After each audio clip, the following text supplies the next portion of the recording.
আমাদের সমাজে যদি কোনো মেয়ে জন্মগ্রহণ করে, ওই মেয়েটা যদি কালো হয় তাহলে ওই মেয়েটা কিন্তু সবার ভালোবাসা থেকে বঞ্চিত হয়। একমাত্র আপন মানুষ ছাড়া ওই মেয়েটাকে কিন্তু কেউই ভালোবাসে না।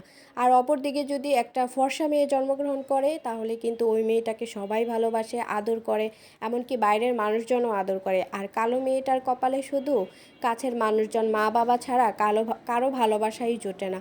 কিন্তু আল্লাহ কিন্তু আগে থেকেই নির্ধারিত করে রাখে যে কোন মেয়েটা ফর্সা হবে, কার ভাগ্যে কী লেখা থাকবে। অনেক ফর্সা মেয়েও দেখা যায় বিয়ের পরে তাদের ভাগ্যটা ভালো থাকে না, আবার অনেক কালো মেয়েও কিন্তু বিয়ের পর তারা স্বামী সংসার নিয়ে অনেক সুখে শান্তিতে থাকে। তো একটা ফর্সা মেয়ে হলেই যে তার ভাগ্যটা সুন্দর হবে এরকম কিন্তু কোনো কিছু না। আবার কালো মেয়েও কিন্তু অনেক সুখে শান্তিতে সংসার করে।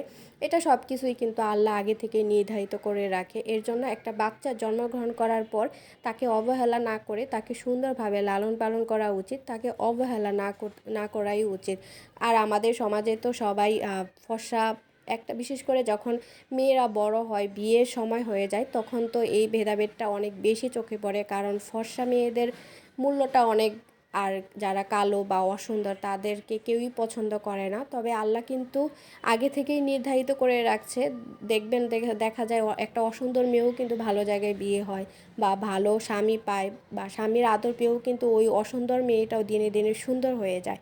আর অনেক ফর্সা মেয়েও কিন্তু ভালোভাবে সংসার করতে পারে না, বা স্বামীর আদর বা অবহেলায় বিশেষ করে তারা জীবন পার করে। এটা কিন্তু ফর্সা বা কালো এটা কিন্তু কোনো ম্যাটারই না, ভাগ্যটা অনেক বেশি জরুরি। ফর্সা বা কালো যে কোনো মেয়ের ভাগ্য যদি সুন্দর থাকে তাহলেই কিন্তু জীবনটা সুন্দর। এখানে ফর্সা বা কালোর ভেদাভেদ করা মোটেও আমাদের ঠিক না।